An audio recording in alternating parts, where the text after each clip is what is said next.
حيث لقاء صاحب الأرض الديوانية مع زاخو بلقاء شعاره التعويض وهدفه الانتصار بالنسبة للفريقين. الديوانية القادم من خسارة أمام نفط البصرة يسعى للابتعاد عن المراكز الأخيرة، وزاخو القادم من خسارتين يسعى لتعديل المسار وعدم الابتعاد عن المراكز المتقدمة. نادي زاخو بالقمصان الصفراء على يمينك عزيزي المشاهد، ونادي الديوانية باللون الأحمر المعتاد على يسارك عزيزي المشاهد. صافرة الحكم سجاد خالد هي من تقود هذه المباراة، يساعد حسين فلاح مساعد أول، مصطفى عبد الواحد مساعد ثاني، أحمد قاسم فاضل حكم رابع، وعزيز كريم مقيما للحكام. نبتدأ بتشكيلة نادي الديوانية. كتيبة المدرب سعيد محسن تدخل بحراسة المرمى وليد عطية، مصطفى ناظم، صفاء جبار، حسين جاسم، أحمد محمد، سيف الدين ظاهر، علي حامد، ومحمد محسن، سجاد أحمد، ومؤمل راشد، ومحمد جمعة. هكذا هي تشكيلة نادي الديوانية. بينما تشكيلة نادي زاخو الأصفر، بينها كرة للأمام لمصلحة نادي زاخو داخل منطقة الجزاء، خطيرة لمصلحة زاخو، ولكن الإبعاد ممتاز جدا من دفاعات نادي الديوانية. نادي زاخو وكتيبة المدرب عبد الوهاب أبو الهيل تدخل بحراسة المرمى، حارس محمد صالح، هيليو مونتيرو، كاكي أوليفيرا، أركان أمير، شيفان جميل، فيتور سيلفا، حميد حاجي، ياسر قاسم، أمجد وليد، وعمار عبد الحسين، وفرانك سيدريك. هكذا هي تشكيلة نادي زاخو. فرسان الشمال وفريق الذي يدخل في هذه المباراة وهو يسعى للتعويض بعد الخسارة في المباراة الأخيرة أمام النجف، وحتى الخسارة اللي كانت في ملعب الشعب أمام نادي الشرطة ب3 أهداف لهدفين. وكذلك الحال ينطبق طبعا على نادي الديوانية الذي أيضا خسر المباراة الأخيرة أمام نادي نفط البصرة بهدفين لهدف، وهو يسعى للتعويض في هذه المباراة. رمية جانبية لمصلحة نادي زاخو، كرة اللعب للأمام يحاول فيها، لا زالت على خط التماس تلعب الكرة للأمام، ولكن الكرة أقرب لدفاعات نادي زاخو، ولكن الكرة مرت وغادرت إلى خارج أرضية الملعب. ركلة مرمى لمصلحة نادي زاخو.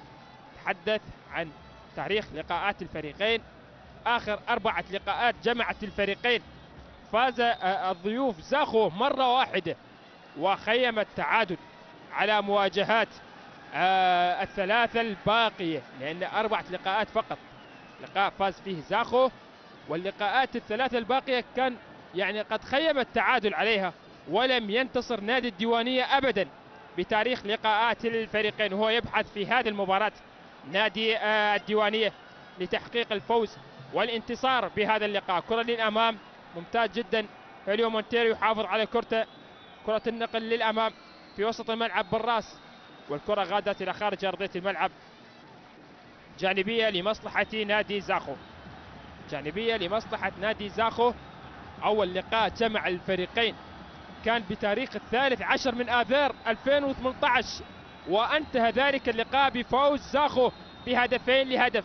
هو يحاول زاخو في هذه المباراة أن يحقق الانتصار كما حققه طبعا باللقاء الأول اللي جمع الفريقين كما ذكرت عام 2018 هنالك في ملعب زاخو، وسجل في وقتها طبعا أحمد سلام وستار ياسين لزاخو وصباح عواد لنادي الديوانية.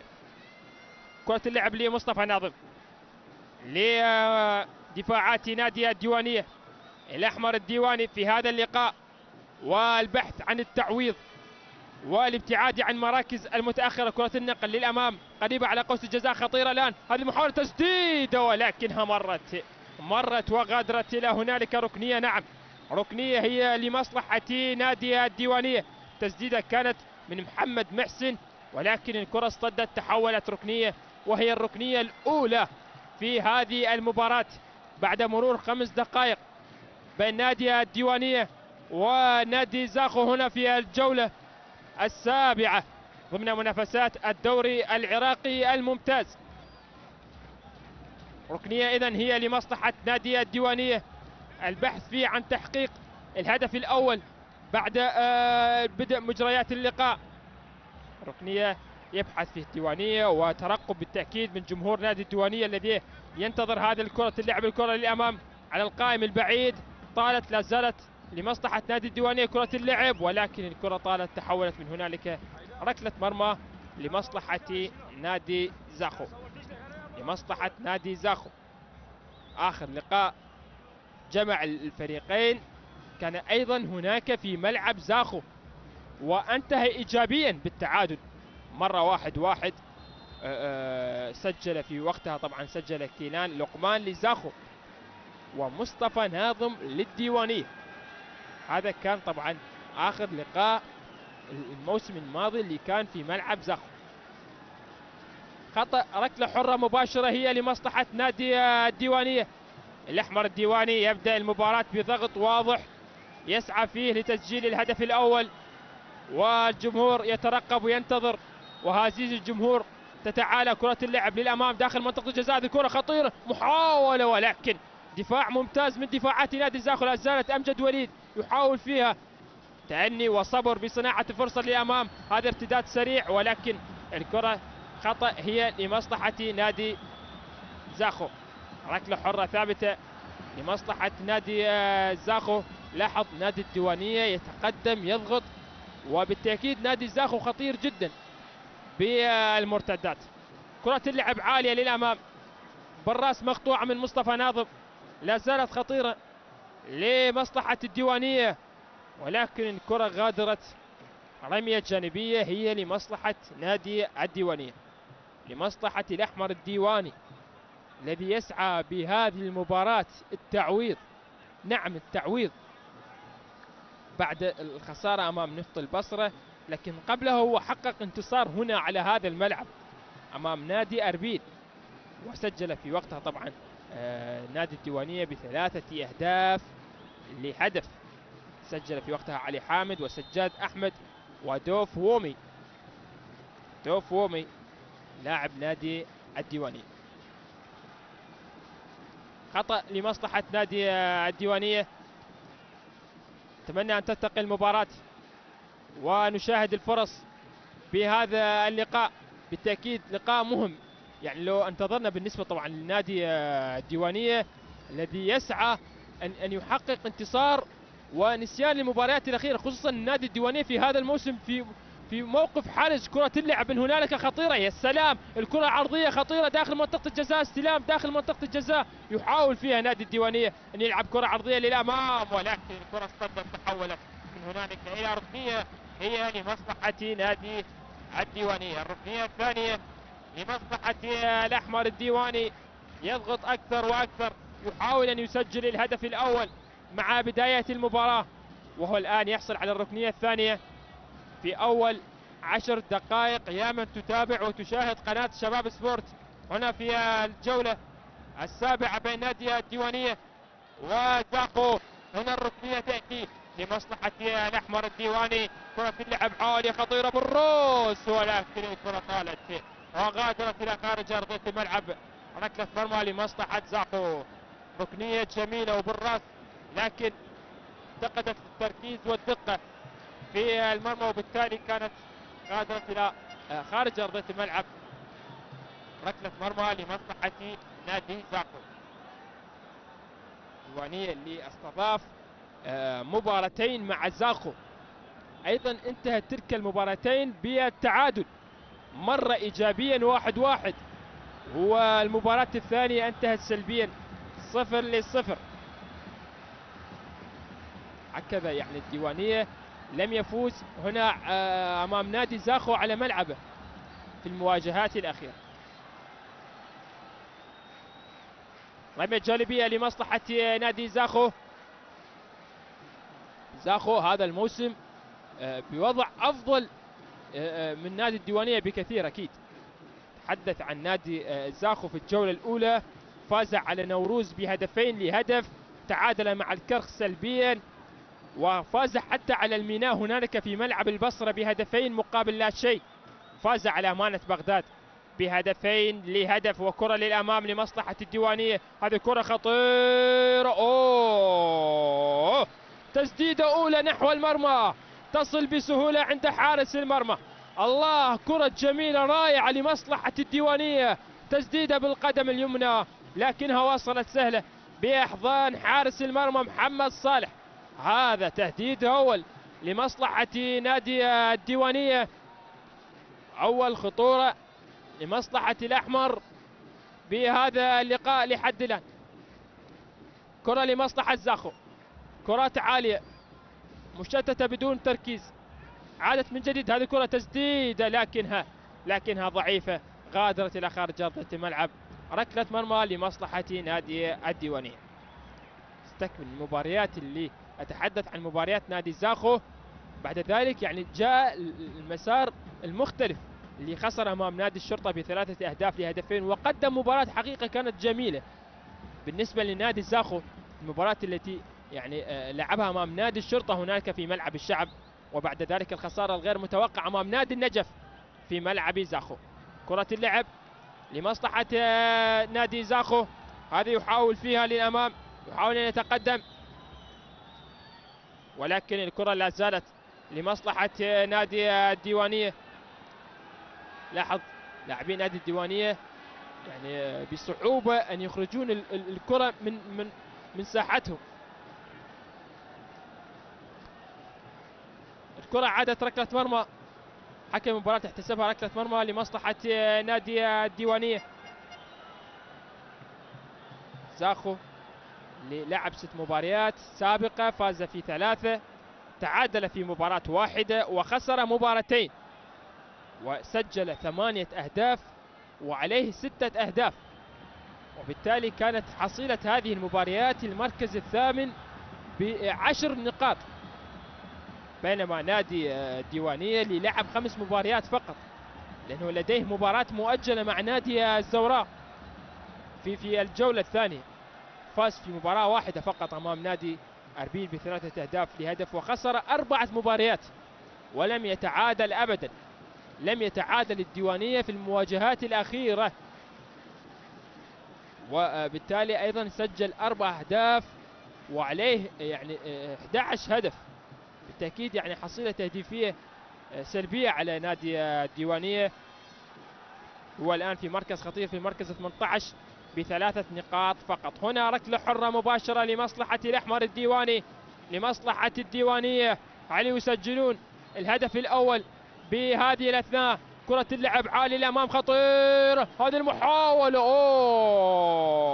خطيرة، مرت أمام مرمى زاخو، كان ممكن يسجل منها نادي الديوانية الهدف الأول، لكن الكرة مرت بأمان وسلام على مرمى محمد صالح. كرة لمصلحة زاخو من هنالك في الجهة اليمنى، يحاول فيها، يحاول المرور، لا زالت في الجهة اليمنى، يلعب له كرة عرضية خطيرة، لكن الكرة وصلت بأحضان حارس المرمى وليد عطية. وليد عطية بالراس مقطوعة من جديد. الآن الرتم تحرك بعد فرصة كانت خطيرة لمصلحة الديوانية، زاخو تحرك ووصل لمرمى نادي الديوانية. خطأ لمصلحة الديوانية، كرة في اليسار للأحمر، يحاول يتقدم، يمر، يحاول لعب كرة عرضية للأمام، لكن الكرة طالت على الجميع، مرت إلى ركلة مرمى لمصلحة زاخو. لمصلحة زاخو. أكيد نادي الديوانية يعني في هذه المباراة مباراة مهمة جدا، هو يلعب على أرضه، وأكيد جمهور الديوانية اللي طبعا يعني يبحث وينتظر ويتأمل ويساند ويشجع الأحمر الديواني لكي يشاهد نادي الديوانية يحقق انتصار في هذه المباراة. بالتأكيد جمهوري ينتظر ويترقب هذه المباراة. هل نادي الديوانية يخرج من المأزق؟ هو الآن في المركز 18، لكن لا زال الدوري طويل، ولا زال هناك جولات كثيرة، والدوري أكيد فيه مطبات كبيرة، فوز، تتعادل، تخسر، ومجريات كثيرة تمر أمامك، أمام كل الأندية المشاركة في الدوري. جانبية لمصلحة الديوانية من محمد محسن، لعب كرة للأمام، لمدافعي نادي الزاخو. أمجد وليد قريب عليها، عادت لمصلحة الديوانية. صفاء جبار، صفاء جبار لاعب 28 سنة من مواليد 93، لعب للنجف، لعب للميناء، نفط البصرة، زاخو، لعب للطلبة، والآن يلعب أمام نادي، يلعب لنادي الديوانية اللاعب صفاء جبار. كرة النقل في الجهة اليمنى لمصلحة زاخو، لم تغادر، لا زالت لمصلحة الأحمر. من هنالك في الجانب الأيسر يحاول فيها، لكن الكرة عادت لمصلحة نادي زاخو. ينقل الكرة لهيليو، مونتيرو بالقدم اليسرى، استقبال من أبجد، العائد للخلف، يحاول بناء الهجوم للتقدم للأمام. صافرة خطأ حكم المباراة سجاد خالد لمصلحة نادي زاخو، لمصلحة زاخو. نادي زاخو كما ذكرت سجل 8 أهداف، تناوب على تسجيل الأهداف لوكاس سانتوس 3 أهداف، فراكوم سيدريك سجل هدف واحد، أمجد وليد سجل هدفين، ومحمد جواد وياسر قاسم لكل منهما هدف واحدا لحد الآن. كرة لمصلحة زاخو، هيليو مونتيرو ينقل كرة للأمام، عادت من جديد لمصلحة الديوانية. كرة الآن سريعة، انطلاقة سريعة لمصلحة الديوانية، يحاول فيها كرة في الجهة اليمنى، يحاول المرور، ولكن ممتاز جدا من تغطية دفاعية حاضرة من لاعب نادي زاخو، وبالتالي غادرت إلى خارج أرضية الملعب جانبية لمصلحة نادي زاخو. كانت من أركان أمير، تغطية كانت ممتازة أمام مهاجم نادي نفط البصر. كرة النقل لزاخو، كرة عادت من جديد، غادرت جانبية لمصلحة نادي الديوانية. الديوانية أكثر وصول للمرمى، أكثر وصول للمرمى نادي الديوانية، وبالتالي يبحث أن يسجل هدف. انهبت رياحك فاغتنمها، هو يبحث الآن في هذه المباراة وفي هذه الأثناء بالتحديد أن يقتنص الفرص ويقتنص هذه السيطرة بهدف، لكن خطأ لمصلحة زاخو. هيليو مونتيرو لاعب محترف البرازيلي، 31 عام من مواليد 1990، يلعب بصفوف نادي زاخو من الموسم الماضي.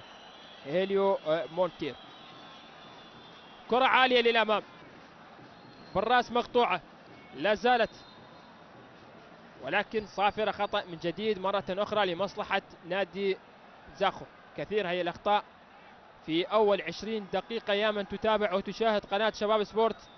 لا زال التعادل سلبيا بين الأصفر زاخو ونادي الديوانية في مباراة يسعى فيها التعويض بالنسبة لنادي الديوانية وبالنسبة لنادي، خصوصا نادي زاخو، يعني اللي كان انطلق انطلاقة مميزة جدا في بداية الدوري، ولكن هو الآن يسعى لتعديل المسار وعدم الابتعاد عن المراكز المتقدمة. هنا خطأ لمصلحة زاخو، أمجد وليد على التنفيذ، أمجد وليد لعب كرة في الجهة اليمنى، يا سلام، يحاول فيها، ولكن تغطية ممتازة من محمد محسن، وبالتالي الكرة غادرت من هنالك جانبية لمصلحة زاخو، لمصلحة فرسان الشمال أبناء الخابور. كرة النقل للأمام لمصلحة زاخو، يحاول المرور بين المدافعين، ينقل كرة خطيرة داخل منطقة الجزاء، ولكن تغطية حاضرة من مدافعين نادي الديوانية بمبدأ الأمان. الكرة غادرت رمية جانبية لمصلحة نادي زاخو. كرة النقل للأمام، يحاول فيها لاعبين نادي زاخو، ولكن الكرة مرت وغادرت ركلة مرمى لمصلحة نادي الديوانية. كرة اللعب للأمام للديوانية،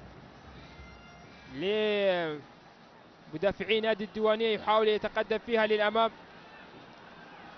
في الجهة اليسرى، يحاول المرور، لمسة للأمام، يعود بها للخلف. لاعبين نادي الديوانية واكيد في تأني وصبر بصناعة الفرصة من الخلف والتقدم للامام، ولكن لازال دفاع نادي زاخو يقف عائقا امام هجمات نادي الديوانية. استلام على الصدر ممتاز جدا في الجهة اليمنى لمصلحة نادي الديوانية، ينقل الكرة للامام، استلام لكن صافرة خطأ لمصلحة نادي زاخو، لمصلحة نادي زاخو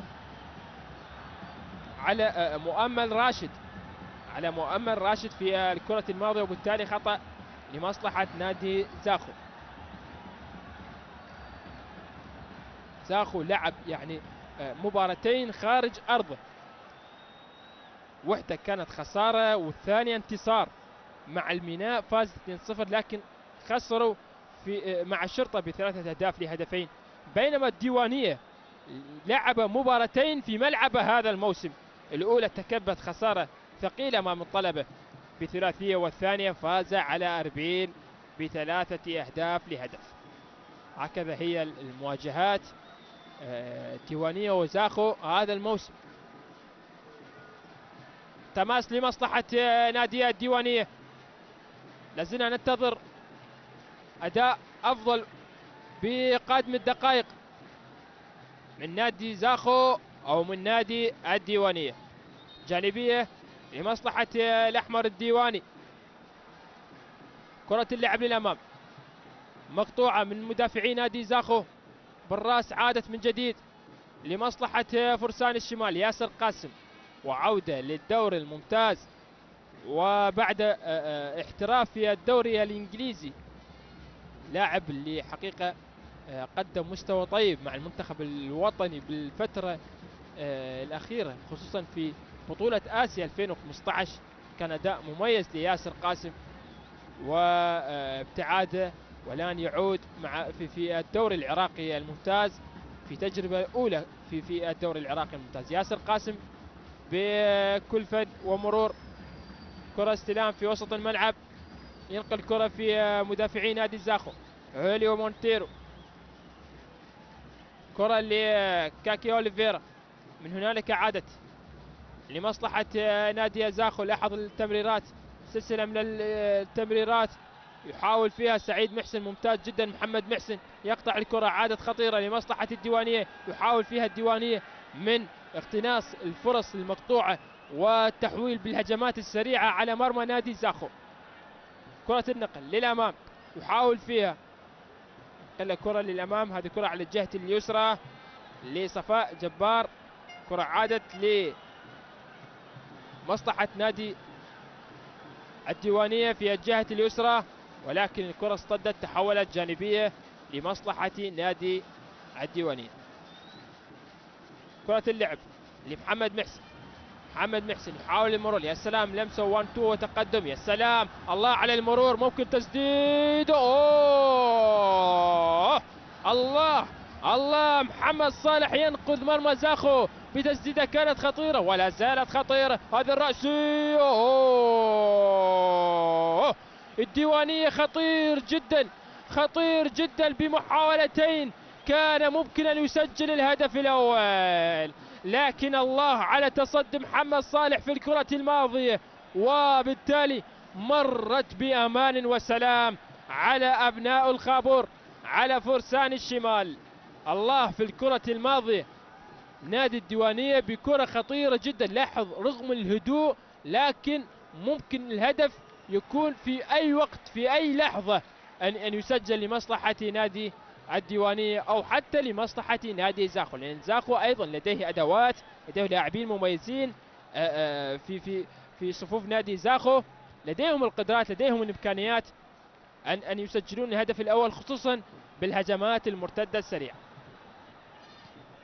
جانبية لمصلحة زاخو، كرة عالية للأمام داخل منطقة الجزاء، لكن وصلت بأحضان وليد عطية، وليد عطية، كرة للأمام بالراس مقطوعة من مدافعي نادي زاخو، لا زالت في وسط الملعب، كرات عالية مشتتة بدون تركيز، وبالتالي ممتاز في الكرة الماضية من لاعب نادي زاخو، لا زالت كرات غير مستقرة أبدا. كرة عادت لمصلحة زاخو، تنقل الكرة للأمام، ولكن دفاع نادي الديوانية يعود بالكرة من جديد، ينقل الكرة للأمام، يحاول المرور أمام دفاعات نادي زاخو، ينقل الكرة سريعة للأمام، يحاول فيها صفاء جبار متقدم للأمام، يحاول يمر، يحاول يصل، يحاول يلعب كرة للأمام خطيرة لمصلحة نادي الديوانية للأمام، ولكن الكرة وصلت سهلة بأحضان حارس المرمى محمد صالح. محمد صالح، كرة اللعب لنادي الديوانية.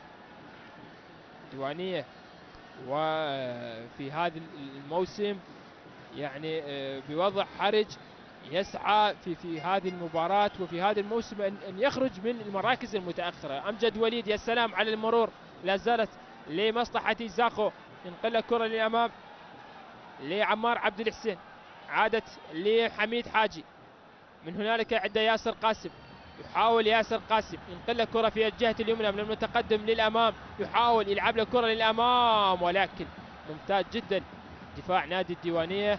عادت من جديد للأحمر، هذه الكرة لمصلحة علي حامد. علي حامد في وسط الملعب ينطلق، يحاول يبحث عن زميل، ممتاز، يعود بها للخلف، ينتظر المساندة، يبحث عن زميل، ينقل الكرة في الجهة اليسرى لمصلحة نادي الديوانية، كرة للأمام، ولكن الكرة أيضا وصلت سهلا.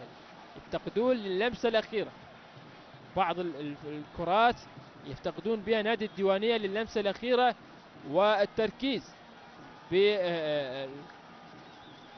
خصوصا أمام منطقة جزاء نادي زاخو. كرة النقل للأمام، لكن الكرة تحولت ركلة مرمى لمصلحة نادي الديوانية.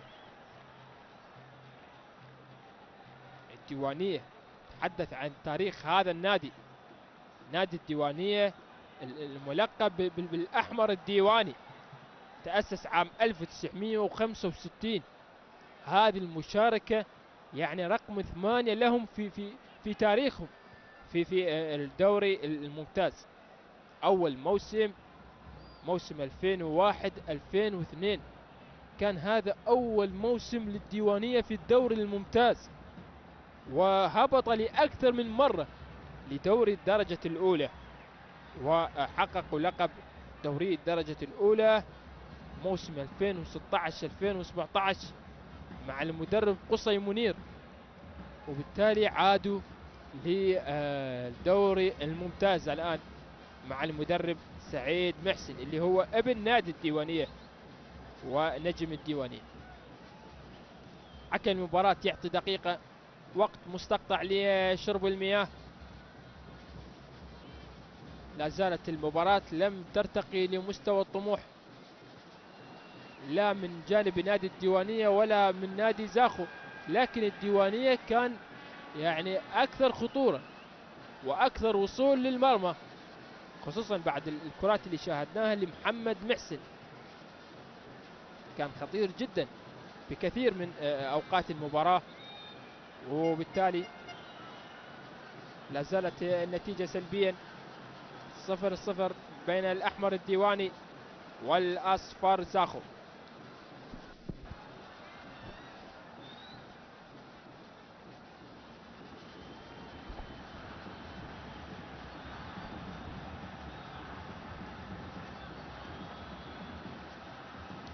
عودة من جديد لمجريات اللقاء. يا من تتابع وتشاهد قناة شباب سبورت، نصف ساعة مرت من عمر هذا اللقاء بين الأحمر الديواني والأصفر زاخو، لا زالت النتيجة سلبيا 0-0 بين الفريقين. ننتظر متعة أكثر، ننتظر إثارة أكبر بالدقائق القادمة من عمر هذا اللقاء. كرة عادت لمصلحة الديوانية، دفاع نادي زاخو لا زال يقف أمام هجمات نادي الديوانية. تماس لمصلحة نادي الديوانية، كرة للأمام داخل منطقة جزاء خطيرة للديوانية، السلام، هذه كرة خطيرة، أوه كرة خطيرة لمصلحة الأحمر الديواني، لم تكن بالشكل المطلوب، ولا بمستوى الطموح. كرة ضعيفة عند حارس المرمى، لكن لا زالت خطيرة. هنا ركنية لمصلحة الديوانية، هذه المحاولة بالراس مقطوعة، لا زالت خطيرة لمصلحة الديوانية. تسديدة، لكن الكرة الماضية ماذا يشير حكم المباراة؟ نعم، خطأ لمصلحة الأحمر، خطأ لمصلحة نادي الديوانية بهذه الأثناء. الديوانية يقترب أكثر وأكثر نحو مرمى نادي زاخو بأكثر من فرصة، ولكن يفتقدون للمسة الأخيرة. هنا خطأ لمصلحة نادي الديوانية بهذه الأثناء. الديوانية يبحث أن يسجل الهدف الأول. ممكن محمد محسن لسيف الدين ظاهر، أسماء جيدة، أو الكابيتانو مصطفى ناظم، وكرة ثابتة لمصلحة نادي الديوانية. والجمهور يترقب وينتظر في المدرجات عودة جميلة للجمهور، أن يعود من جديد للدوري الممتاز. أكيد يعني إضافة كبيرة بكل تأكيد الجمهور، وهو بلا شك يعني اللاعب رقم 12 في الملعب. دائما نقول الجمهور هو من يعني يمتعنا صراحة، خصوصا في الدوري الممتاز. لا استمتاع إلا بالجمهور، والجمهور ينتظر ويترقب. كرة ثابتة لمصلحة الأحمر، ينتظر هدف، ينتظر فرحة ليطلق الأهازيج والعنان بمدرجات الديوانية. ركلة حرة مباشرة لمصلحة الديوانية. مصطفى ناظم مع سيف الدين ظاهر، وكرة لأمام، تسديد اصطدت بحائط البشري لمصلحة نادي الديوانية. لا زالت كرة لمؤمن أو مؤمن راشد، نعم، يحاول المرور، لمسة بين اللاعب علي حامد ومحمد محسن، لا زالت للاعب علي حامد، والكرة غادرت خارج أرضية الملعب لمصلحة نادي الديوانية. أحمد محمد على التنفيذ، نقل الكرة للأمام، استلام، لكن الكرة طالت على محمد جمعة، وبالتالي تحولت ركلة مرمى لمصلحة نادي زاخو. لاحظ الديوانية رغم الهدوء، لكن هو يعني يأتي بدقائق قليلة يكون خطير جدا، ممكن أن يسجل نادي الديوانية بالدقائق القادمة من عمر هذا اللقاء، وممكن زاخو أيضا أن يستغل التقدم نادي الديوانية والهفوات الدفاعية بدفاعات نادي الديوانية. كرة تعود عند حارس المرمى محمد صالح، كرة عالية للأمام لمهاجمين زاخو، لكن الكرة من الحارس إلى الحارس، كرات مشتتة بدون تركيز. كنا نشاهد اللعب الفعلي بأرضية الملعب. كرة للأمام، هوليو مونتيرو متقدم للأمام، لكن صافرة خطأ لمصلحة زاخو. فرسان الشمال، أبناء الخابور، فريق اللي تأسس عام 87، هذه المشاركة رقم 17 لهم في الدوري الممتاز. أول موسم كان 2002-2003، وأثبت جدارته نادي الديوانية. أيضا يملكون ملعب زاخو الدولي، ملعب الجميل بشمالنا الحبيب، وبالتالي زاخو في هذا الموسم وفي كل المواسم أفضل. هنا بطاقة صفراء على لاعب نادي زاخو، بطاقة صفراء أولى في المباراة، خطأ لمصلحة نادي الديوانية. عند الكابيتانو مصطفى ناظم 28 عام، اللي استدعي للمنتخب الوطني بالدعوة الأخيرة. اللاعب الخبير والخلوق، مواليد 93، لعب النجف، للجوية، لأربيل، لنفط الوسط، للميناء والشرطة والزوراء، وهذا الموسم يلعب للأحمر الديواني. كرة النقل للأمام لمصلحة الديوانية، لا زال الديوانية أكثر وصول للمرمى وأكثر خطورة، لكن الكرة عادت من جديد عند لاعب نادي أركان أمير، من أركان إلى أمجد وليد يحاول المرور، لكن عادت عند علي حامد من هنالك عند مدافعي نادي الديوانية، ينقل كرة عالية ومن جديد كرات مقطوعة بين هذا وذاك بدون تركيز، مشتتة عادت لمصلحة الديوانية. هنا انطلاقة في الجانب الأيمن، لمسة 1-2، يحاول المرور، يحاول فيها، يحاول. يا سلام على محمد محسن على الكنترول والسيطرة على الكرة ولم يفقدها إطلاقا. عادت من جديد صافرة، خطأ لمصلحة نادي الديوانية، خطأ لمصلحة نادي الديوانية. محمد محسن يحسن التعامل مع الكرة بأكثر من كرة وبأكثر من وصول وبأكثر من فرصة، لكن هل يأتي الهدف الأول؟ لازلنا ننتظر الهدف الأول في المباراة. صفاء جبار يتركها لعلي حامد، علي حامد وكل الجمهور الديوانية ينتظر علي حامد بكرة عرضية ممكن أن تكون مقوسة داخل منطقة الجزاء. علي حامد ينقل له كرة خطيرة، الله، جول ديواني أول. سيف الدين ظاهر يظهر الآن بعد غياب دام 5 مباريات، يفطر الآن على مائدة زاخو. سيف الدين ظاهر يظهر الآن ويسجل الهدف الأول له هذا الموسم لمصلحة الديوانية.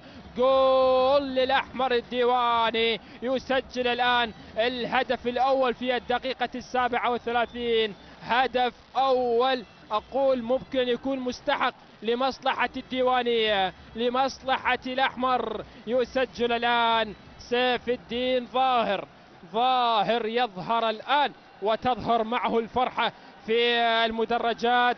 الأحمر الديواني في مدرجات ملعب الديوانية، سيف الدين يظهر ويحرك المدرجات، يطلق العنان، تهتز كل جمهور الديوانية الآن يفرح بهدف لمصلحة سيف الدين ظاهر.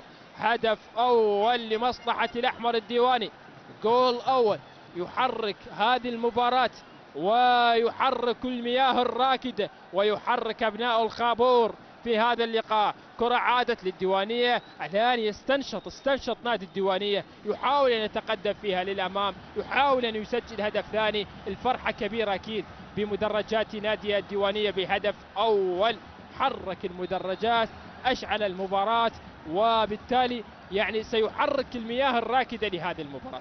كنت أتحدث وكنت أقول نادي الديوانية أكثر وصول للمرمى وأكثر خطورة، وبالتالي سيف الدين ظاهر يظهر بفرصة برأسية أسكنها بشباك مرمى نادي زاخو.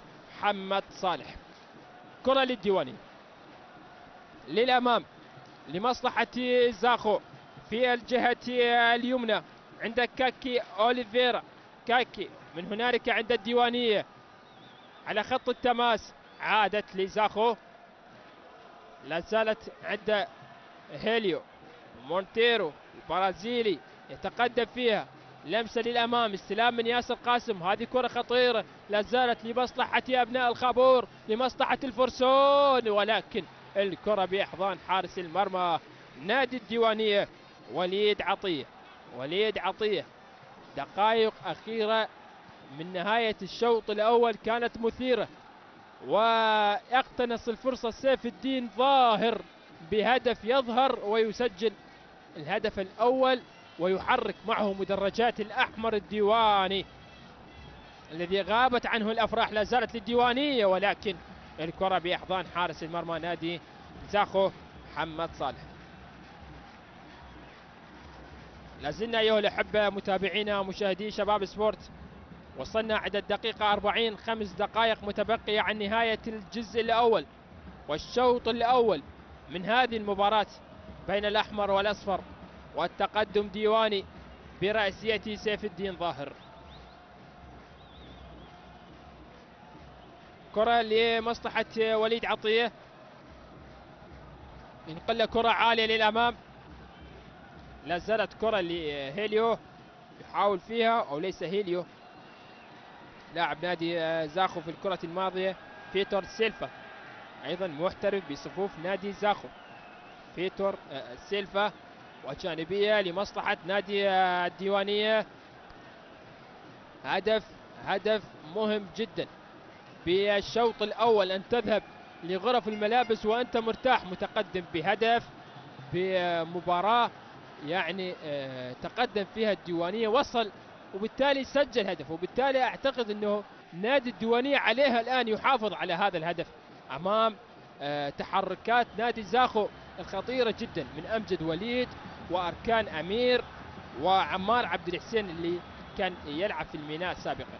كرة لأركان أمير، الكرة لمصلحة فيتور سيلفا، فيتور سيلفا يعيدها بالخلف لهيليو مونتيرو بالقدم اليسرى، ينقل كرة من هنالك عند كايكي أوليفيرا، كاكي أوليفيرا عند الكرة يحافظ عليها، كرة اللعب لفيتور سيلفا لكن الكرة بدون عنوان وبدون تركيز لمصلحة الديوانية.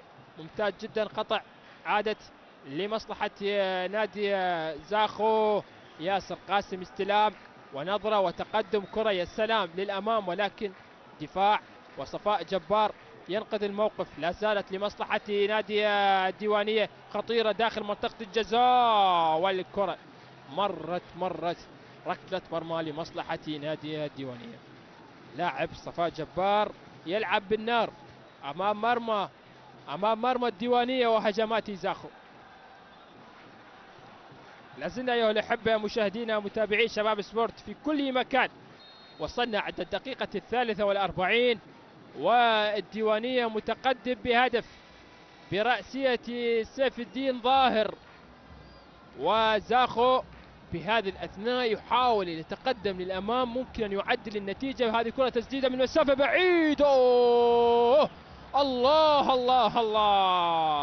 تسديدة قوية مباغتة لمحمد صالح، مرت وغادرت من هنالك ركلة مرمى لمصلحة زاخو. تسديدة جميلة جدا من لاعب نادي الديوانية، لكن مرت بأمان وسلام على مرمى نادي زاخو. هكذا هو الديوانية من بداية المباراة. قلت الديوانية ممكن أن يختفي بدقائق المباراة، لكن هو يظهر بفرصة، يظهر بكرة يسجل ويعانق الشباك فيها. كرة هيليو مونتيرو يعيدها بالخلف عند محمد صالح، كرة في الجهة اليمنى، تقدم لمصلحة زاخو ضعيف جدا ببناء الهجوم من الخلف، لازال كثير من الكرات مقطوعة أمام اللاعبين نادي الديوانية.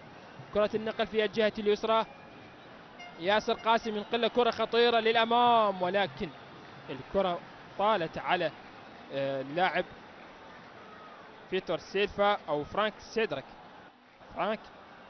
سيدرك اللاعب اللي سجل هدف واحد، لاعب الكاميروني 30 عام مواليد 91، لاعب بانثير الكاميروني، لعب للنجم الساحلي، لعب للترجي التونسي، ولعب للنادي كالشرهور الألماني، ولعب للريان القطري.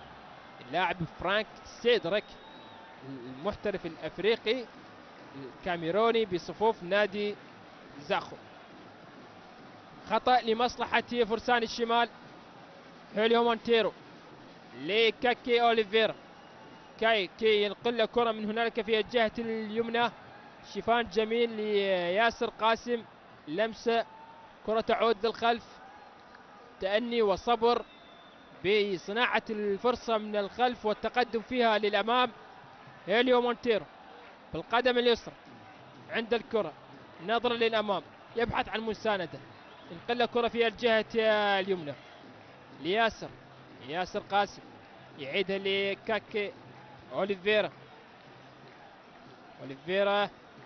وكرة في لمصلحة هيليو مونتيرو. الديوانية كما قلت يعاني بصناعة الفرصة من الخلف. هذه كرة خطيرة لمصلحة زاخو، هذه كرة محاولة خطيرة، ولكن وصلت سهلة لنادي الديوانية وسط مطالبات بوجود لمسة يد أو وجود ركلة جزاء، لكن حكم المباراة يمر باستمرارية اللعب. كرة عند أحمد محمد تعود من جديد لمصلحة الديوانية في الجانب الأيسر، لمصلحة الأحمر الديواني، يحاول ينطلق فيها للأمام، يبحث عن مساندة، لكن الكرة بدون عنوان عادت، يستعيد الكرة من جديد، يحاول المرور، لكن الكرة عادت لعند حميد حاجي بالقدم اليسرى ينقلها كرة للأمام لمصلحة أمجد وليد، ولكن الكرة طالت عادت من جديد عند حسين جاسم لمصلحة الديوانية. حميد أو محمد محسن ينقلها كرة في الجهة اليمنى لمصلحة مؤمل راشد، لكن الكرة طالت بالتالي تحولت جانبية لمصلحة نادي زاخو. ياسر قاسم العائد للخلف يستلم كرات من المدافعين ويتقدم فيها للأمام. كرة عند زاخو في وسط الملعب، وهنا تأتي صافرة الحكم سجاد خالد معلنة عن نهاية الشوط الأول بتقدم الديوانية بهدف. التقيكم مع بداية الشوط الثاني، استراحة قصيرة. عدنا إليكم مجددا مرة أخرى أيها الأحبة متابعي شباب سبورت لأحداث الشوط الثاني. شوط أول قد تركناه لمن التحق بنا الآن، انتهى بتقدم الأحمر الديواني بهدف سجل عن طريق سيف الدين ظاهر، وهنا تأتي صافرة بداية الشوط الثاني من سجاد خالد حكم المباراة في الشوط الثاني من مباراة زاخو والديوانية. زاخو انتهى بشوط أول تأخر بهدف، وبالتالي يسعى للتعويض وفي الشوط الثاني من هذه المباراة. كرة للأمام لمصلحة زاخو أمام مرمى الديوانية، ولكن الكرة طالت على مهاجم نادي زاخو، وبالتالي تحولت لمصلحة نادي الديوانية. شوط أول شاهدنا فيه وصول أكثر لمصلحة الديوانية، وكان الأخطر في الشوط الأول، وبالتالي يعني ترجم تلك الأفضلية بهدف سجل عن طريق سيف الدين ظاهر. وبالتالي زاخو في هذا الشوط يسعى أن يعدل المسار ويعوض ما فاته في الشوط الأول، وخصوصا المدرب عبد الوهاب أبو الهيل. عبد الوهاب أبو الهيل الذي يسعى في هذا الشوط تغيير نتيجة المباراة وتغيير الأحداث. كرة للأمام لمصلحة الديوانية، ولكن الكرة ركلة مرمى لمصلحة زاخو. عبد الوهاب أبو الهيل مدرب نادي زاخو 45 عام، من مواليد 76، كان لاعب خط وسط، احترف في سبهان الإيراني وفولاذ خوزستان الإيراني، ومثل المنتخب الوطني. لعب في بطولة آسيا مرتين عام 2000 و2004، وأيضا درب عدة أندية، درب نادي الطلبة والآخاء الأهلي والأنصار اللبنانيين في الدوري اللبناني، ويعود من جديد هنا ليدرب نادي زاخو.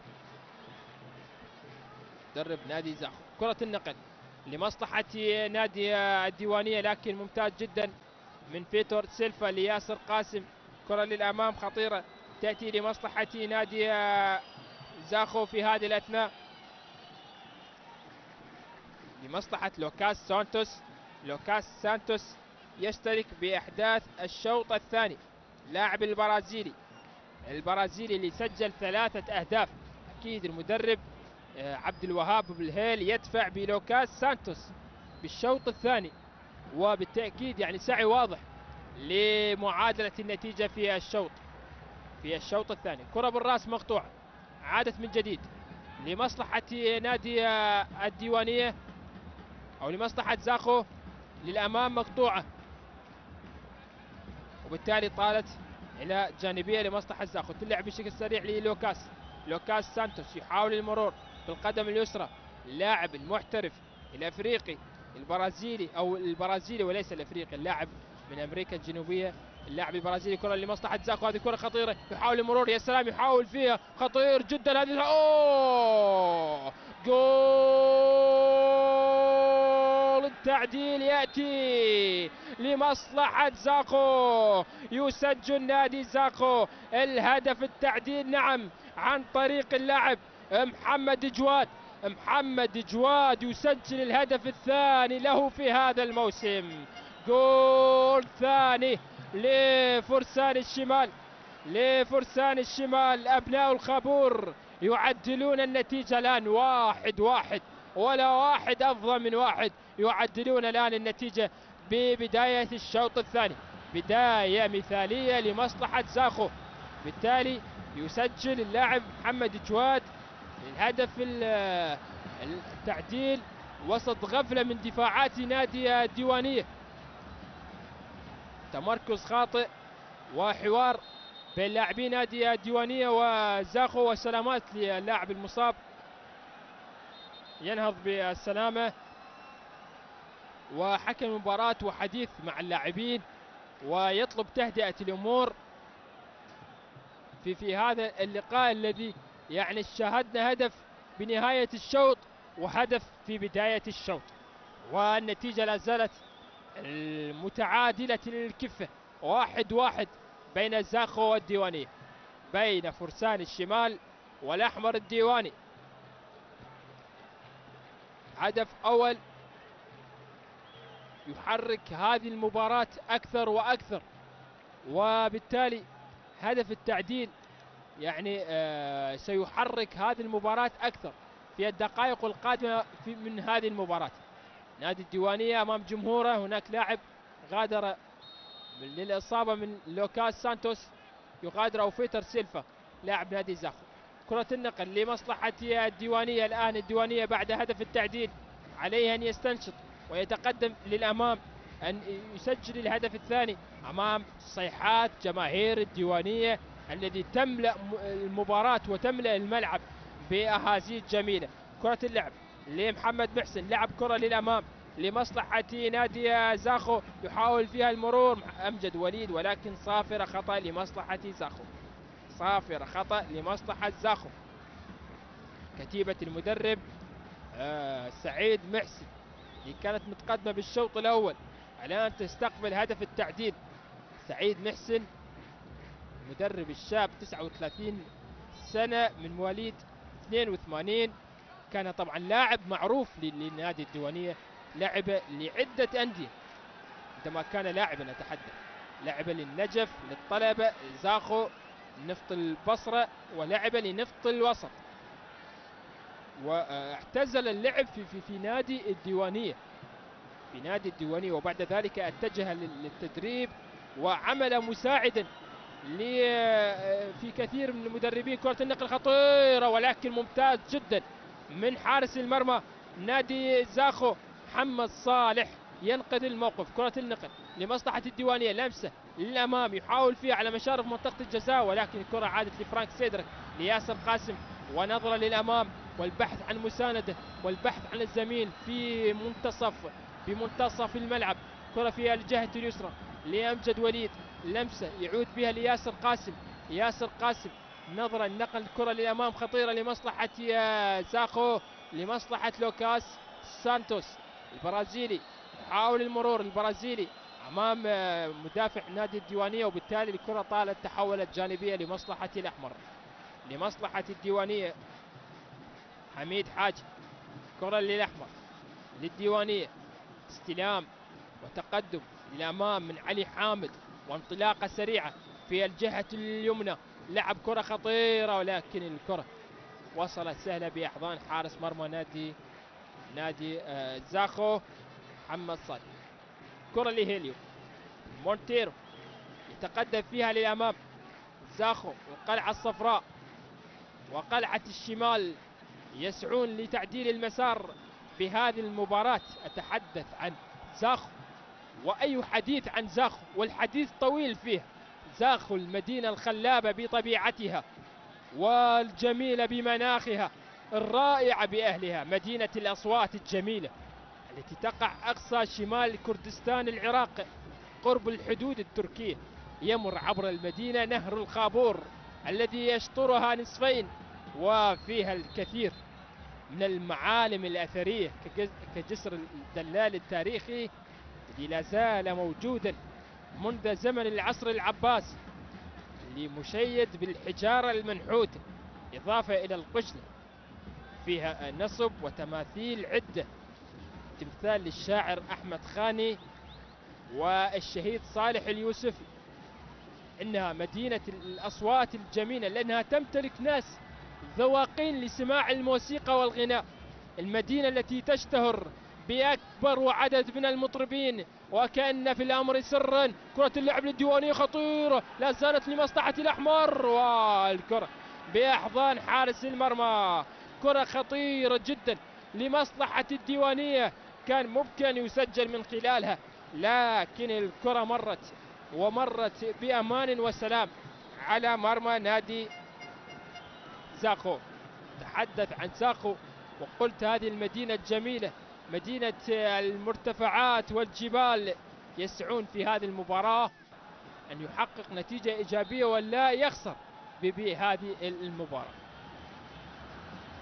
خطأ لمصلحة زاخو من هنالك في الجهة اليمنى، استلام وتقدم للأمام، ولكن الكرة عادت لمدافعي زاخو، لا زالوا يستبسلون أمام هجمات نادي الديوانية. لمسة من لوكاس سانتوس خاطئة، عادت سريعة لمصلحة اللاعب سينت جاسم لعلي حامد، استلام محمد محسن، والكرة مبعدة لا زالت لمصلحة زاخو من أمجد وليد أو أركان أمير ينقذ الموقف، ينقل كرة سريعة خطيرة الآن تأتي لمصلحة نادي الديوانية، خطير جدا لمحمد جواد للوكاس سانتوس. زاخو يسيطر، يضغط، يتقدم لياسر قاسم بالقدم اليسرى،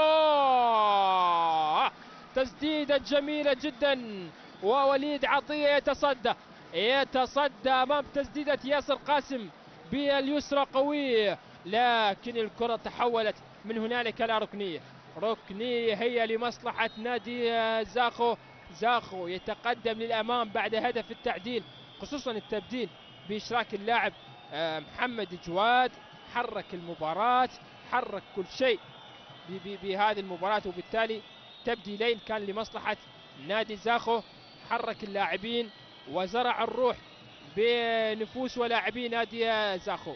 أمجد وليد على التنفيذ، حكى المباراة وحديث مع اللاعبين.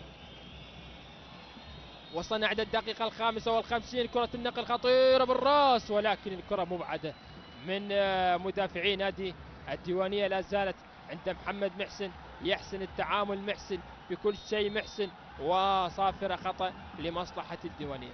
محمد محسن لاعب نادي الديوانية قدم مستوى جيد. هنا مصطفى ناظم اللاعب الذي استدعي للمنتخب الوطني في الدعوة الأخيرة من قبل المدرب أدفوكات، والحديث عن المنتخب الوطني والمباراة الأسبوع القادم أو بعد أسبوعين إن شاء الله، مباراة في غاية الأهمية أمام منتخب سوريا ومنتخب كوريا الجنوبية. الفوز مهم جدا للمنتخبنا الوطني إن شاء الله بتصفيات مونديال قطر 2022 أمام منتخب سوريا وكوريا الجنوبية، المباراة التي ستقام هنالك في قطر بعد رفض الفيفا إقامة المباراة في ملعب البصرة، وإن شاء الله قريبا ستعود المباريات الدولية في ملاعبنا في كل مكان، في ملعب الشعب أو ملعب كربلاء أو البصرة أو في شمالنا الحبيب، كل شيء على أفضل ما يرام. إن شاء الله يتحسن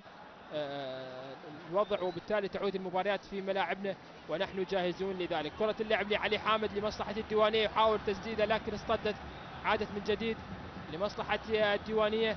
استلام، هذه كرة خطيرة لمصلحة الديوانية، هذه يحاول المرور، يا سلام هذه كرة خطيرة، لكن الكرة وصلت عند حارس المرمى.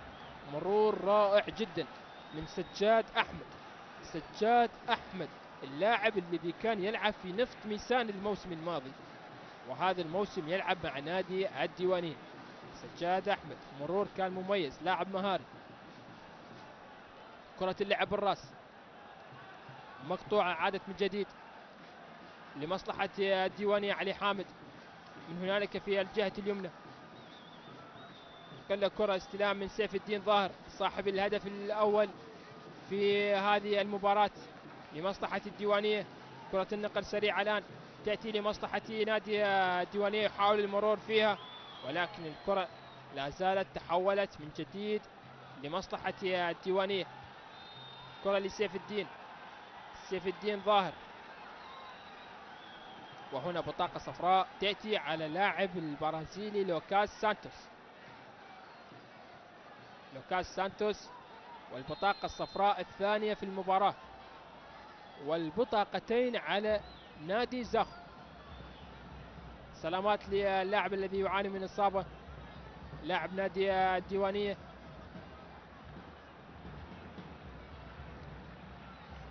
سلامات يعاني من إصابة، وبالتالي هنا المعالجين لمعالجة اللاعب زاخو. الأسبوع القادم سيواجه الطلبة مرتين. اللقاء الأول سيكون يوم الجمعة ضمن منافسات الدوري، واللقاء الثاني سيكون يوم الثلاثاء القادم لحساب الدور 32 لبطولة كأس العراق. هذا بالنسبة لزاخو اللي قلت تحدثت سيواجه الطلبة مرتين، والمباراتان يعني ستقام أيضا في ملعب زاخو، هنالك في ملعب زاخو، بالتالي الفرصة مواتية لفرسان الشمال في المباريات المقبلة للتعويض. سلامات للاعب نادي الديوانية يعاني من إصابة.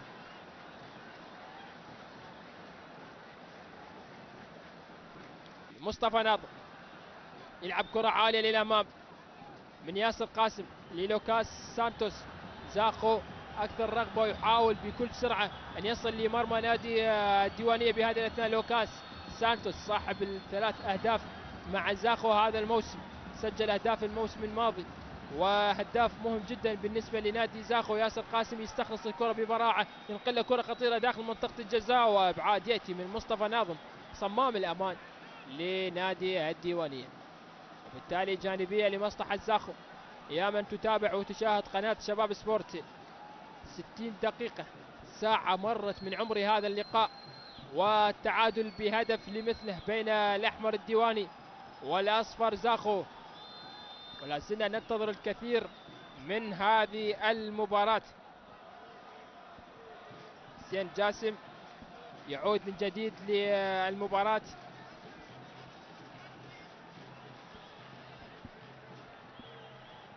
مباراة بالنسبة لنادي الديوانية كما قلت وتحدثت، مباراة مهمة جدا بالنسبة لنادي الديوانية، خصوصا كما قلت انه قادم من خسارة امام نادي اربيل ب3 أهداف لهدف، وبالتالي هو يسعى في هذه المباراة للتعويض عن هذه المباراة. كرة اللعب للديوانية، يا سلام على ياسر قاسم، استخلاص ممتاز جدا، ينقل كرة للأمام خطيرة لمصلحة محمد جواد، يحاول المرور لكن عادت لمصلحة الديوانية. هنا استلام من فيتور سيلفا أو لوكاس سانتوس للاعب ياسر قاسم، يتحرك بكل مربعات الملعب. كرة اللقاء للأمام، استلام من اللاعب محمد جواد للوكاس برازيلي. سانتوس يحاول المرور أمام لاعبي نادي الديوانية، ولكن الكرة من هنالك عادت عند أحمد محمد في الكرة الماضية، وبالتالي تحولت جانبية لمصلحة نادي الديوانية. الجولة السابعة يوم أمس كان اليوم الأول، الصناعة فاز بهدف على الميناء، والقاسم في ملعب الكفل تعادل مع الكرخ بهدفين لمثله. نفط ميسان بخسارة على ثقيلة على أرض أمام الزوراء بثلاثية نظيفة. الشرطة أيضا ونتيجة كانت غير متوقعة بالفوز على نفط الوسط ب3 أهداف مقابل لا شيء، وبالتالي الشرطة بادئ بقوة هذا الموسم. نادي الشرطة هنا بطاقة صفراء أخرى، بطاقة الصفراء الثالثة على نادي زاخو، وهيليو مونتيرو إذن يتلقى البطاقة الصفراء. هيليو مونتيرو لاعب البرازيلي يتلقى البطاقة الصفراء بهذه الأثناء. دوري وبداياته لازلنا يعني في بداية الدوري، ولكن لازلنا نشاهد يعني في هناك منافسة على لقب الدوري من الجوية الزوراء. الطلبة أيضا بوضع أفضل من الموسم الماضي، نفط الوسط أسماء وأندية تنافس فيما بينها على المراكز المتقدمة مثل زاخو وأمانة بغداد أيضا، ولو أمانة بغداد هذا الموسم ليس بالشكل المطلوب مثل ما كان في الموسم الماضي. كرة وصلت سهلة بأحضان حارس مرمى نادي زاخو محمد صالح. كرة النقل لهيليو مونتيرو عند الكرة يبحث عن المساندة، ينقل كرة عالية للأمام وبالراس ومقطوعة، عادت لياسر. ياسر قاسم استلام، يعود الكرة بالخلف، محاولة البناء الهجوم من الخلف والتقدم للأمام من هيليو أو من لاعب فيتور سيلف. الكرة لأمجد وليد، يا سلام على اللمسات 1 2 وصافرة خطأ لمصلحة زاخو. صافرة خطأ لمصلحة زاخو ووسط دهشة لاعبين نادي الديوانية على حكم المباراة، وبالتالي خطأ لمصلحة زاخو. قرار الحكم لا رجعة فيه. أمجد وليد ساقط على أرضية الملعب، وحوار بين مدرب نادي الديوانية سعيد محسن الغير سعيد بهذه الأثناء ولا بنتيجة اللقاء. المباراة على أرضه، حاول أن يقتنص النقاط الثلاث، وخصوصا بهذه الأثناء دقائق مهمة جدا. يعني مثل هكذا مباريات ممكن حتى الهدف يكون صعب التعويض. خطأ لمصلحة نادي زاخو بهذه الأثناء. يا من تتابع وتشاهد قناة الشباب سبورت، لا زال التعادل إيجابي بهدف لمثله بين زاخو والديوانية في اليوم الثاني من الجولة السابعة في الدوري العراقي الممتاز هنا على ملعب نادي الديوانية. ركلة حرة مباشرة لمصلحة زاخو، لمصلحة فرسان الشمال على خط التماس، لكن ممكن أن تكون خطيرة جدا لمصلحة زاخو. كرة النقل للأمام، لكن الكرة اصطدت بالمدافع الديواني. عادت من جديد تسديده بدون تعيين وبدون تركيز، مرت إلى خارج أرضية الملعب.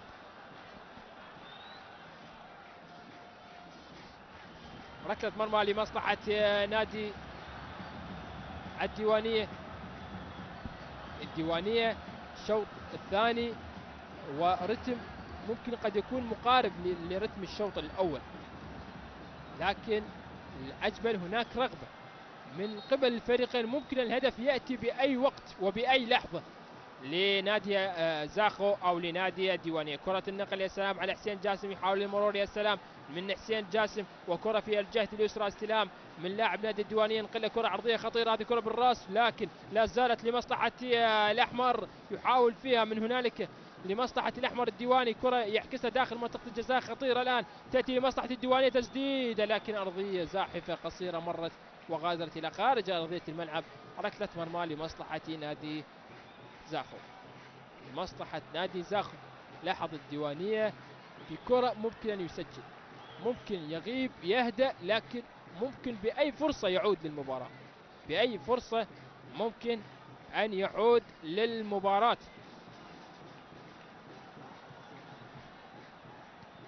كرة النقل عالية للأمام لمصلحة الديوانية.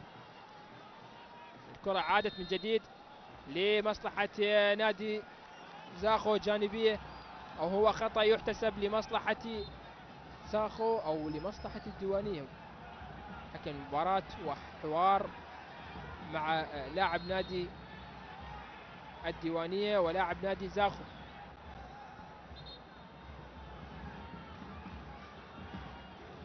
حوار من حكم المباراة سجاد خالد مع اللاعبين، ويأمر بتهدئة الأمور بين اللاعبين.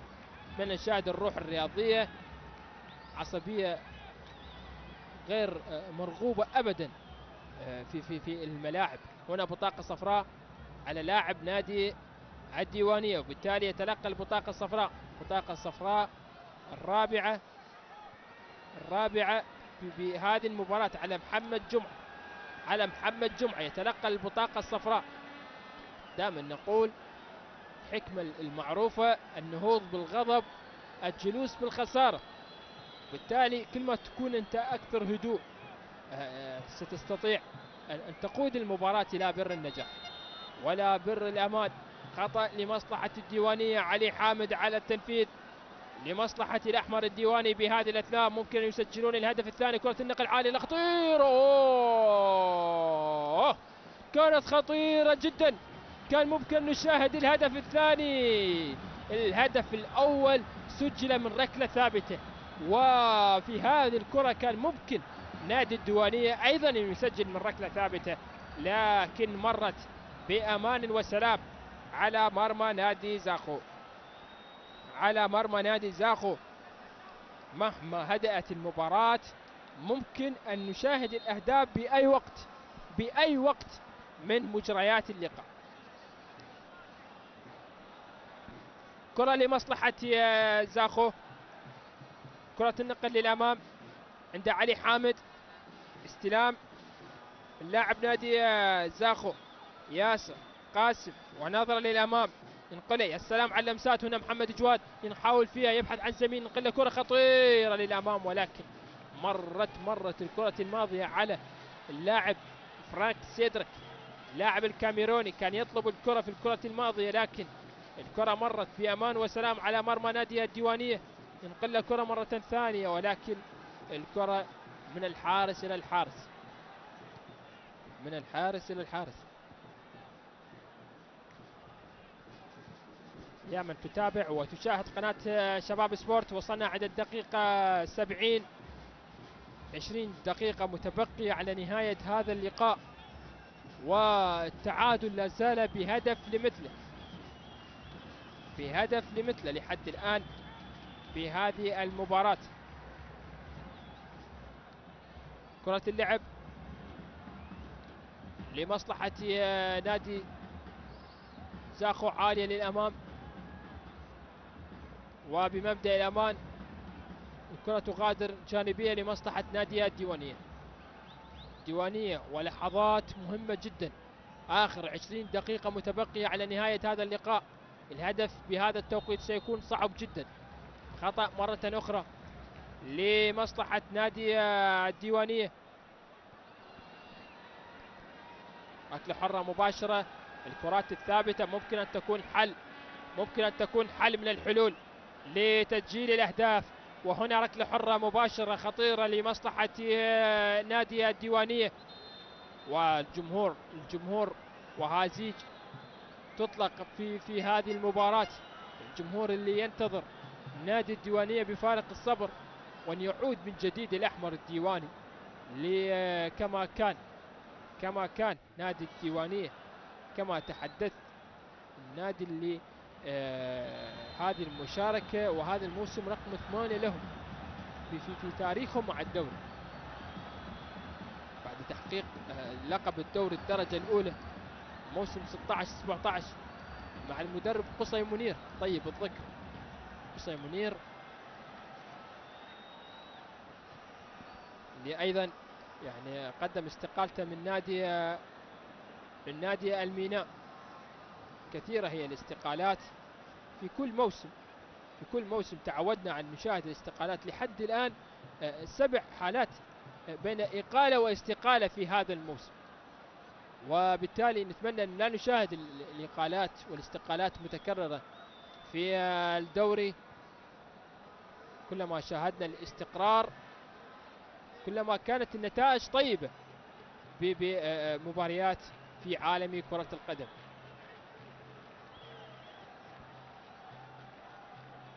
دقيقة وقت مستقطع من حكم المباراة لشرب المياه لارتفاع درجات الحرارة.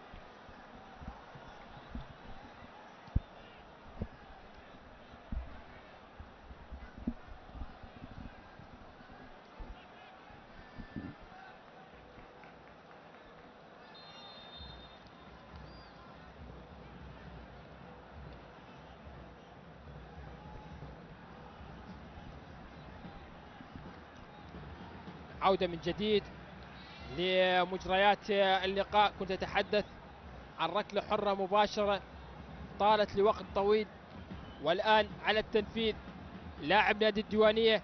الركلات الثابتة حل من الحلول لتسجيل الأهداف.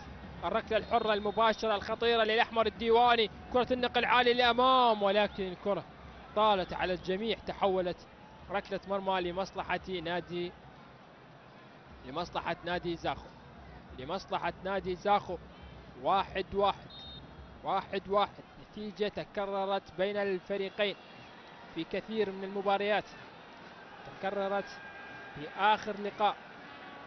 آخر لقاء جمع الفريقين أيضا انتهى بهدف في تلك المباراة اللي سجل كيلان لقمان ومصطفى ناظم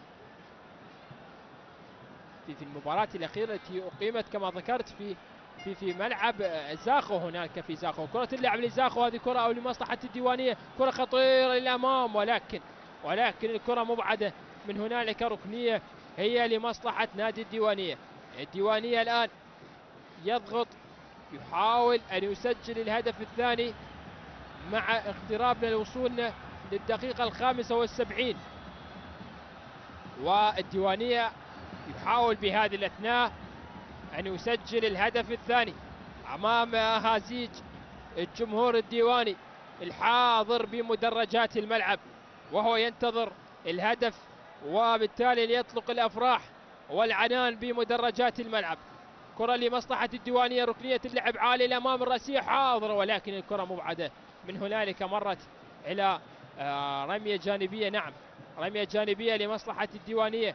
الضغط يتوالى عند صفاء جبار المدافع بصفوف الديوانية، يتقدم للأمام، ينقل كرة لسجاد جاسم لصفاء جبار، كرة عالية خطيرة ولكن إبعاد، لا زالت خطيرة للديوانية. مرت الكرة الماضية كانت خطيرة جدا لمصلحة الديوانية، كان ممكن أن يسجل الهدف الثاني. كرة استلام جاءت على طبق من ذهب، ولكن الطبق من ذهب لم تستغل من لاعب الأفريقي في الكرة الماضية، وبالتالي الكرة مرت بأمان وسلام على مرمى نادي زاخو. تتواصل النتيجة 1-1، ولا واحد أفضل من واحد في هذه المباراة. سلامات للاعب نادي زاخو محمد صالح. هناك أيضا حارس مميز بصفوف نادي زاخو محمد شاكر، حارس اللي استدعي للمنتخب الوطني للقائمة الأولية من المدرب أدفوكات اللي ستواجه المباراة سوريا ومنتخب كوريا الجنوبية في الجولتين القادمتين في غاية الأهمية لمشوار منتخبنا الوطني في تصفيات كأس العالم. جدا مهم الانتصار وتحقيق النقاط الستة في المباريات القادمة. هنا لاحظ الجمهور اللي يحاول أن يشجع لاعبيه في هذه الأثناء. جمهور نادي الديوانية الحاضر بمدرجات الملعب بكل قوة يساند ويشجع فريقه. جمهور أكيد إضافة كبيرة للدوري العراقي، وهي رسالة طبعا لكل الجمهور، لكل جماهير أنديتنا أن يحضرون لمدرجات الملعب. هنا حكم المباراة الحكم المساعد الأول سين فلاح بعد الإحداث اللي من جمهور نادي الديوانية. الآن يعود من جديد ليكمل مجريات اللقاء. جمهور الديوانية بكل حماس وبكل شجاعة يشجع فريقه، خصوصا في الدقائق الأخيرة يريد تسجيل الهدف الثاني أمام نادي زاخو القادم من خسارتين متوالية أمام الشرطة وأمام النجف، هنالك في ملعب النجف أو في ملعب زاخو. حكم المباراة سجاد خالد يأمر باستمرارية اللعب. كرة لمحمد محسن، كرة للوكاس البرازيلي، لوكاس يتقدم فيها، البرازيلي صاحب القدم اليسرى يحاول المرور بين ثلاث لاعبين، يعيدها بالخلف لياسر قاسم، ياسر وكرة للأمام، يا سلام بالراس مقطوعة عادت لياسر قاسم، يتحرك بكل مربعات الملعب، يا سلام لياسر، كرة خطيرة محاولة لزاخو، ولكن الكرة بأحضان حارس المرمى الديواني وليد عطية. كرة النقل عالية للأمام بالراس مقطوعة من هيليو مونتيرو اللي تلقى بطاقة صفراء قبل قليل. كرة اللعب للوكاس سانتوس أمام سين جاسم، كرة عادت للأمام لمصلحة زاخو لأركان أمير والكرة مقطوعة لا زالت خطيرة لمصلحة الديوانية على قوس الجزاء، خطيرة صافرة وخطأ لمصلحة الأحمر، لمصلحة الديوانية بهذه الأثناء. ركلة حرة مباشرة لمصلحة الديوانية بوقت مثالي للغاية للعودة وتسجيل الهدف الثاني على قوس الجزاء. خطير جدا، خطيرة جدا هذه الكرة الآن لمصلحة نادي زاخو، أو لمصلحة نادي الديوانية أمام جمهور الديوانية اللي يحمس اللاعبين بأهازيج جميلة جدا. ركلة حرة مباشرة لمصلحة نادي الديوانية بهذه الأثناء. الديوانية يبحث عن الهدف الثاني، يبحث عن الهدف الثاني. هل يأتون بالهدف الثاني ويفرح كل المناصرين، كل الجمهور الحاضر بمدرجات الملعب ومن يتابع المباراة عبر شاشة شباب سبورت. خطأ لمصلحة الديوانية، لمصلحة علي حامد بهذه الأثناء. خطيرة جدا، خطيرة جدا على خط ركلة الجزاء، على خط الجزاء لمصلحة نادي الديوانية. وصلنا عند الدقيقة 79، 10 دقائق متبقية. علي حامد على التنفيذ، الركلة الحرة الخطيرة لمصلحة الديوانية. يزيد الوقت، يمر الوقت والأعصاب متوترة. خطأ يأتي لمصلحة الديوانية. علي حامد على التنفيذ، ركلة حرة مباشرة خطيرة للأحمر الديواني، وعلي حامد على التنفيذ. علي حامد تسديدة لكن مرت وغادرت إلى خارج أرضية الملعب، بعيدة تماما عن المرمى، وبالتالي مرت بأمان وسلام على مرمى نادي زاخو.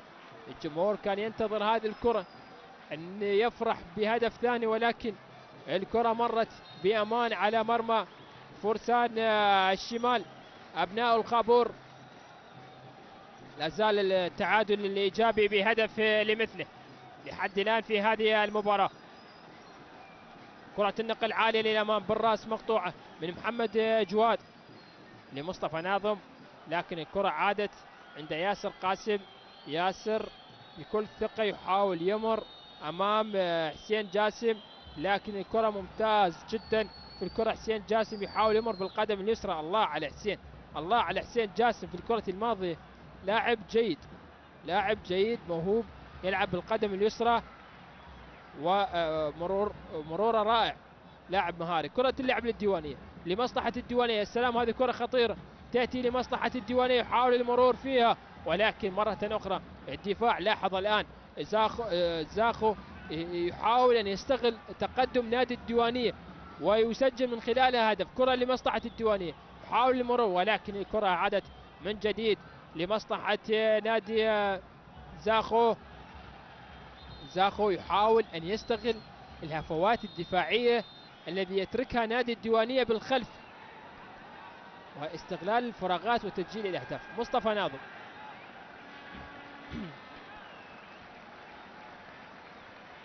مصطفى ناظم يا من تتابع وتشاهد قناة شباب سبورت. وصلنا عند الدقيقة 82، 8 دقائق متبقية على نهاية الوقت الأصلي من هذه المباراة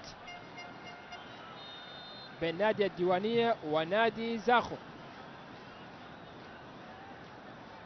كرة لمصطفى ناظم، مصطفى ناظم يلعب كرة عالية للأمام مقطوعة، عادت من جديد لمدافعي نادي الديوانية، أو تقدم يأتي لمصلحة الأحمر، لكن لوكاس يفعل ما يفعله المدافعون، يعود للخلف ويقطع الكرات. سلامات للاعب نادي زاخو. كلام مع المباراة، كلام مع حكم المباراة اللاعب سجاد أحمد اللي كان يلعب الموسم الماضي مع نفط ميسان، وهذا الموسم يلعب مع نادي الديوانية.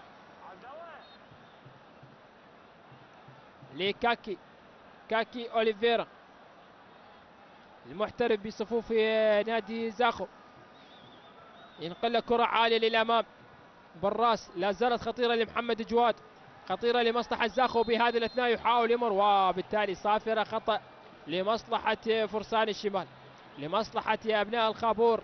ركلة حرة مباشرة الآن تأتي لمصلحة نادي زاخو بهذه الأثناء بوقت عصيب جدا من مجريات هذه المباراة. خطأ على قوس الجزاء لمصلحة زاخو، لمصلحة فرسان الشمال. خطأ بوقت عصيب وفي وقت مهم جدا أن يسجل من خلال الهدف الثاني، وقت مثالي وهدف يعني سيكون قاتل بالنسبة، أو هدف سيكون صعب التعويض على نادي زاخو أو حتى على نادي الديوانية إن سجل في هذه الكرة. الآن ركلة حرة مباشرة الآن تأتي لمصلحة نادي زاخو على قوس الجزاء. هيليو مونتيرو وفرانك سيدريك على التنفيذ الخطأ، على تنفيذ هذه الكرة الخطيرة لمصلحة زاخو، لمصلحة الأصفر، لمصلحة فرسان الشمال. هل يسجلون الهدف الثاني؟ فرانك سيدريك اللاعب الكاميروني، فرانك يتقدم، فرانك الله،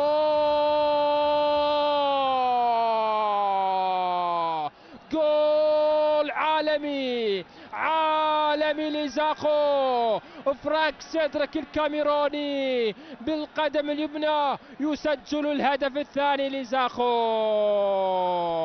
جول ثاني لزاخو، هدف ولا أجمل ولا أروع لفرانك سيدريك. الله الله الله، فرانك سيدريك يسجل الهدف الثاني له هذا الموسم، الهدف الثاني لفرانك الكاميروني وسط دهشة جمهور الديوانية، وهو يشاهد فريق الآن يتأخر بهدفين.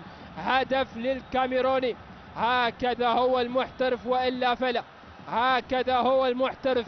كرة جميلة عالمية وضعها بزاوية الذي صعب جدا على الحراس، يسجل من خلالها فرانك سيدريك الهدف الثاني لمصلحة زاخو، لمصلحة زاخو. الله الله، اشتعلت المباراة الآن، هدف ثاني يحرك المباراة أكثر ويزيد الأمور صعوبة على نادي الديوانية بالتأكيد بهذا الوقت العصيب جدا، وهذا الوقت العصيب جدا من المباراة، وبالتالي صعب جدا التعويض على نادي الديوانية كما قلت وكما تحدثت.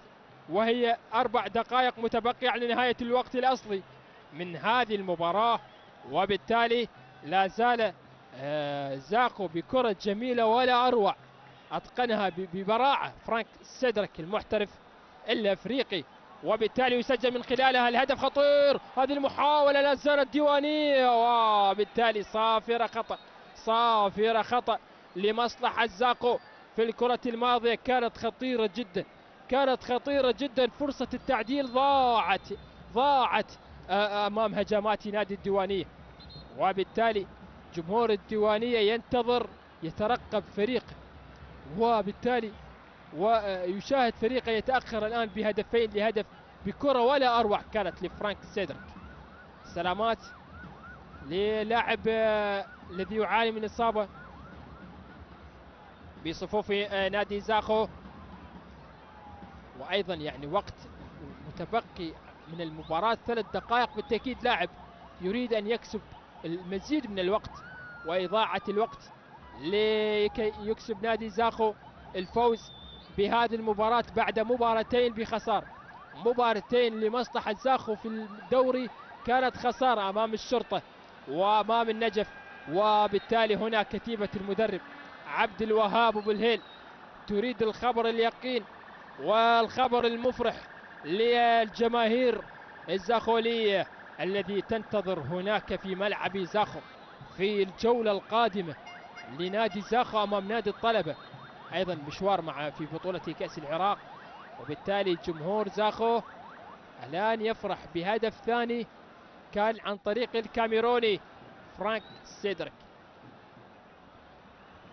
كرة اللعب عالية للأمام بالراس لا زالت خطيرة لمصلحة زاخو، لاحظ الأخطاء الدفاعية لمدافعي نادي الديوانية، وبالتالي عادت من جديد لمصلحة زاخو، لمصلحة الديوانية الآن لمصلحة الأحمر. يحاول الديوانية بهذه الأثناء معادلة الكفة أمام جمهورهم الذي ينتظر الآن الكرة للأمام، وبالتالي ممتاز جدا وإبعاد الخطر عن مرمى نادي زاخو من ياسر قاسم للأمام لمحمد جواد بالراس مقطوعة من مصطفى ناظم، عادت من جديد. لاحظ الكرات بالراس من هذا بالراس ومن ذاك بالراس. كرة للوكاس سانتوس يحاول المرور بكل هدوء، يحاول يحافظ على كرته، يكسب المزيد من الوقت، يتقدم فيها للأمام. هذا لوكاس برازيلي. سانتوس يا سلام على المرور، يحاول أن يكسب المزيد من الوقت وبالتالي يفقدها من محمد محسن. محمد محسن صعب جدا أن تأخذ كرة من محمد، صعب جدا. شاهدته يعني 89 دقيقة لمحمد محسن، دائما يمتلك كنترول ولا أروع لمحمد محسن بكثير من أوقات المباراة. كرة اللعب الآن لمصلحة زاخو أو لمصلحة الديوانية. من سيكسب الكرة؟ من سيكسب الرهان بهذا اللقاء الناري بين الفريقين؟ شاهدنا دقائق مثيرة ودقائق هادئة، لكن كلما كان الوقت هادئ نشاهد أهداف، وبالتالي وكأن في ذلك حكمة كما يقولون، بعد كل هدوء عاصفة. وعاصفة كانت جميلة جدا بهدف فرانك سيدريك الذي أسكنها بشباك نادي الديوانية في زاوية صعبة جدا على وليد عطية. كرة اللعب لياسر قاسم، يتقدم فيها على خط التماس، يحاول يمر مرة من الأول، يحاول فيها لياسر قاسم، لكن الكرة الماضية عادت لمصلحة الديوانية، لمصلحة الديوانية بهذه الأثناء. الديوانية ووقت وصلنا عند الدقيقة 90. يا من تتابع وتشاهد قناة شباب سبورت، لا زال التقدم لمصلحة زاخو بهدفين لهدف. خلاص الدقائق الأخيرة من نهاية هذا اللقاء. زاخو وثلاث نقاط ستكون غالية جدا لنادي زاخو بعد خسارتين، وبالتالي تعويض ممتاز جدا من عبد الوهاب وبالهيل هنا على أرضية ملعب الديوانية. الديوانية لا زال يستمر بمسلسل نزيف النقاط، مسلسل نزيف النقاط يستمر لنادي الديوانية في هذه المباراة. بالراس مقطوعة من اللاعب كاكي، عادت من جديد من هنا لمصلحة نادي الديوانية أو لمصلحة نادي زاخو، يحاول فيها ولكن حكم المباراة يؤمر لاستمرارية اللعب. كرة في الجهة اليمنى لمصلحة الأحمر، لمصلحة الديوانية، يحاولون أن يعدلون الكفة بهذه الأثناء. لمسة من الأفريقي، هذه يحاول فيها ولكن الكرة الماضية عادت من جديد عند اللاعب ياسر قاسم، لكن الكرة عادت لمصطفى ناظر. مصطفى ناظر للديوانية، محمد محسن عند الكرة، كنترول رائع وكرة للأمام، ولكن الكرة مقطوعة عادت لمصلحة زاخو، لمصلحة الأصفر، لكن اللاعب محمد جواد يقف في موقف تسلل، وهو طبعا حالة التسلل الأولى في المباراة على اللاعب محمد جواد بعد مرور 91 دقيقة. كرة اللعب الآن محاولة لمصلحة الديوانية، محاولة تسديد، كرة خطيرة لمصلحة الديوانية وبالتالي ركنية الآن تأتي لمصلحة الديوانية. الديوانية يقترب أكثر أهازيج الجمهور، وبالتالي تشجع لاعبي الديوانية لمعادلة النتيجة من هذا الوقت العصيب في هذه المباراة. خطأ وركلة حرة أو ركنية لمصلحة نادي الديوانية. كرة اللعب عالية الأمام خطيرة ولكن ممتاز جدا، الكرة مبعدة لا زالت لمصلحة نادي الديوانية، وبالتالي صافرة خطأ لمصلحة زاخو. صافرة خطأ لمصلحة زاخو في هذه الأثناء لمصلحة فرسان الشمال، يكسبون المزيد من الوقت، والوقت يمر بسرعة على لاعبي الديوانية ويمر ببطء على لاعبي نادي زاخو. 2-1 نتيجة مثالية ترضي جمهور زاخو بهذه المباراة. كرة اللعب لمصلحة نادي زاخو، لمصلحة ياسر قاسم، لكن مقطوعة، عادت سريعة لسجاد يحاول فيها والكرة مقطوعة بشكل ممتاز جدا من لاعب نادي زاخو. عادت لمحمد محسن، محمد محسن نقلات لمصطفى ناظر، ينقل كرة عالية للأمام خطيرة جدا بهذا التوقيت، وبالتالي صافرة وخطأ لمصلحة نادي الديوانية بهذا الوقت العصيب جدا. نادي الديوانية يكسب خطأ، ركلة حرة مباشرة خطيرة جدا تأتي لمصلحة نادي الديوانية أمام أهازيج جمهور الديوانية وصيحات الجمهور تتعالى بهذه المباراة بهذا الوقت المهم جدا، وقت حساس، أوقات حرجة من هذه المباراة. وخطأ يأتي لمصلحة نادي الديوانية، هل يعدلون الكفة هل يسجلون هدف التعديل؟ ننتظر، نراقب، نشاهد، نتابع اللحظات المثيرة من هذا اللقاء. كرة ركلة حرة ثابتة لعبد الله أحمد، عبد الله حامد على التنفيذ، والركلة الحرة المباشرة الخطيرة لمصلحة الديوانية. زاخو سجل هدف من كرة ثابتة، هل يسجل الديوانية هدف من كرة ثابتة الآن؟ الديوانية هل يسجلون الهدف الثاني؟ تسديدة لكن اصطدت، لا زالت خطيرة لعند حارس المرمى، خطيرة جول التعديل يأتي، عبد الله حامد يسجل الهدف الثاني وأول أهدافه في هذا الموسم. الله الله الله، بعد خطأ فادح لمحمد صالح يسجل عبد الله حامد هدف التعديل الثاني لمصلحة الأحمر الديواني. جول 2-2 الآن أصبحت المباراة. الله على أهداف هذه المواجهة، الله على سيناريو هذه المباراة مثيرة بلحظاتها الأخيرة، هدف بنهاية الشوط وأهداف بنهاية المباراة، وهنا تأتي صافرة ونهاية اللقاء من صافرة الحكم سجاد خالد معلنة عن نهاية المباراة. تقبلوا تحيات يوسف جميل، ألتقيكم بمواعيد رياضية قادمة، إلى ذلك الحين استودعكم الله